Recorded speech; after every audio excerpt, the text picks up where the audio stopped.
చిత్తూరు అనగానే first of all అందరికి గుర్తొచ్చేది ఆ స్లాంగ్. ఎందుకంటే పుష్ప సినిమాతో మీ చిత్తూరు స్లాంగ్ అనేది ఇండియా కాదు అసలు వరల్డ్ వైడ్ అయిపోయింది. అవును సార్. సో మీకు పుష్పతో ఉందా రిలేషన్ ఏమైనా? అదే సార్, బిగినింగ్లో పుష్ప 1 స్టార్ట్ అవడానికి బిఫోరు నాకు ఇదివరకు వేరే ఇంట్రెస్ట్లో కూడా నేను చెప్పాను సార్. నాకు సుకుమార్ సారు టీము అప్రోచ్ అయితే నేను కొంతకాలము సార్కి కొద్ది రోజులు నేను స్లాంగ్ ట్యూటర్గా చేశాను అల్లు అర్జున్ బన్నీ సార్కి. తర్వాత నేను అందులో క్యారెక్టర్ కూడా కమిట్ అయ్యాను. సో మారేడుపల్లికి వెళ్ళి చేశాను, కమిట్ అయ్యాను. ఆ టైంలో ఇంకా మా అమ్మగారికి హెల్త్ బాగాలేదు, అక్కడ తిరుపతిలో హాస్పిటల్లో జాయిన్ చేస్తే నేను ఇంకా హాస్పిటల్కి వెళ్ళిపోయాను. ఆవిడని చూసుకునే ప్రాసెస్లో నేను ఇంకా ఆ సినిమా వదులుకున్నారు. ఇంకా ఆవిడ ఆ ప్రాసెస్లో ఆవిడ కొద్ది రోజులు కాలం చేశారు.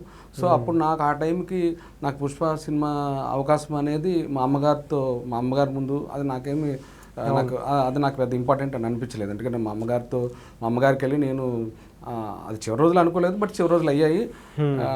ఆవిడకి సేవ చేసుకునే అవకాశం వచ్చింది. అది ఏ తల్లికైనా కొడుకు బిడ్డకి అవకాశం వచ్చిందంటే అది చాలా గొప్ప విషయం.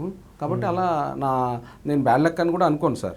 ఆ పర్టికులర్ మా అమ్మతో కంపేర్ చేస్తున్నా కాబట్టి ఆ సినిమా నాకు పోయినందుకు కూడా బ్యాడ్ లక్ అని కూడా అనుకోను. ఎందుకంటే అది సార్ అలా ఆ సినిమా పోయింది. బట్ సుక్కు సార్ కానీ బన్నీ సార్ కానీ వీళ్ళందరూ కూడా నాకు చాలా హెల్ప్ చేశారు. సో వాళ్ళు ఎప్పటికైనా ఫర్దర్గా కూడా నాకు హెల్ప్ చేస్తారు. ఎందుకంటే సుక్కు సారు మంచితనం మానవత్వం ఉన్న తక్కువ మంది మంచితనం మానవత్వం ఉన్న వ్యక్తులు ఇవాళ సొసైటీలో ఉన్నారు సార్. ఇది నేను పర్సనల్గానే చెప్తున్నా. ఎక్కువ మంది మానసిక రోగులు నమ్మక ద్రోహులే ఉన్నారు, తక్కువ మంది మంచితనం మానవత్వం ఉన్న వాళ్ళు ఉన్నారు. అందులో సుక్కు సార్ ఒకరు. ఆయన చేసిన హెల్ప్ కూడా బయటికి చెప్పుకోరు అందరిలాగా. అంతెందుకు సార్, నేను ప్రియుడు అనే ఒక సినిమాకి శ్రవణ్ గారు అని ఒక అతను వరుణ్ సందేశ్ హీరోగా డైరెక్షన్ చేశారు. తర్వాత అన్నయ్య ఆ సినిమా ఫ్లాప్ అయినా కోడేటర్గా కూడా చేసుకున్నారు. అన్నయ్య చనిపోయారనే విషయం నీకు సుకు సారు టీంకి నా ద్వారా మెసేజ్ ఫార్వర్డ్ చేస్తే సారు వాళ్ళకి ఫినాన్షియల్గా హెల్ప్ చేశారు ఆ టైంలో, కరోనా టైంలో. సో ఇట్లా నేను నాలాంటి ఒక చిన్న వ్యక్తి చెప్తేనే అది కూడా వాళ్ళ టీం ద్వారా సార్కి నేను మెసేజ్ ఫార్వర్డ్ చేయించాను. డైరెక్ట్గా సార్కి కూడా నేను వాట్సాప్లో మెసేజ్ పెట్టి ఫోన్ చేసి చెప్పింది కాదు. ఆయన రియాక్ట్ అయ్యారు. అట్లా చాలామందికి ఆయన రియాక్ట్ అయ్యారు. అది నా పర్సనల్ వాయిస్ కాదు, అందరికీ తెలుసు. సో అల్లు అర్జున్కి ఎన్ని రోజులు ఇచ్చారు ట్రైనింగ్ స్లాంగ్లో? అదే 1 month లోపలే అప్పుడప్పుడు వెళ్ళేవాడిని సార్ గెస్ట్ హౌస్కి, వాళ్ళ ఇంటికి. సో నేను అంటే వాళ్ళు పిలిచినప్పుడు వాళ్ళ కంఫర్ట్ ఉన్నప్పుడు వెళ్ళాను సార్. ఆ 1 monthలో అప్పుడప్పుడు పిలిచేవాళ్ళు. దాని తర్వాత నేను కంటిన్యూ అయ్యింటే ఒక 2 years దాకా ఆ పుష్ప 1కి నేను కంటిన్యూ అయ్యేవాడిని సార్. మా అమ్మగారిది ఇష్యూ లేకపోతే నేను అయ్యేవాడిని. ఇంకా అమ్మకు మించింది ఏముంటుంది సార్. అది యాక్చువల్గా అల్లు అర్జున్ అనగానే అందరికీ స్టైల్ గుర్తొస్తుంది, కానీ చాలా డెడికేటెడ్ వర్కరు, చాలా కష్టపడి పనిచేస్తారు సినిమాల విషయంలో అని వింటూ ఉంటాం ఆయన గురించి. ఎట్లా ఉండేది ఆయన బిహేవియర్, స్లాంగ్ నేర్చుకునే విషయంలో ఆయన డెడికేషన్ కావచ్చు, వర్కింగ్ స్టైల్ కావచ్చు? సార్ నేను చెప్పే స్థాయి నాది కాదు, బట్ అయినా చెప్తాను. సారీ టు సే, స్థాయి కాదని చెప్తాను అన్నందుకు. నేను Day 1 ఆయన్ని ఇంటి దగ్గరికి వెళ్ళి ఫస్ట్ నాకు ఆ టీం పంపించినప్పుడు నేను చూశాను సార్.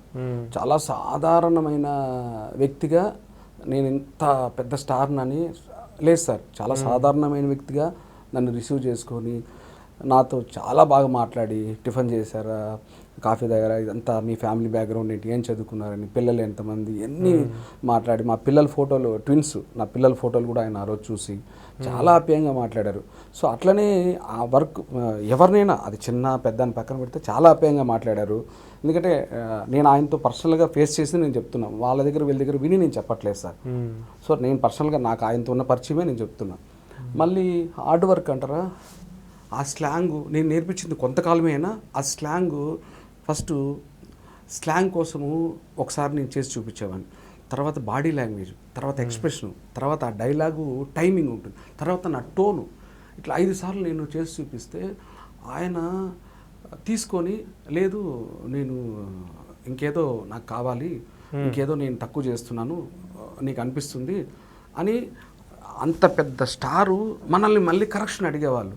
లేదు సార్ బాగా వచ్చిందంటే, లేదు మీరు ఎటువంటి ఇది లేకుండా నాకు చెప్పండి, ఎందుకంటే నాకు తెలియదు కదా, అది మీరు నాకు చెప్తే కదా నేను తెలుసుకుంటాను, నాకు తెలియని విషయాలు కదా అని, మీరు ఫ్రీగా నాతో మూవ్ అవ్వండి అని ఇంత ఫ్రెండ్లీ నేచర్తో ఉన్నారు సార్.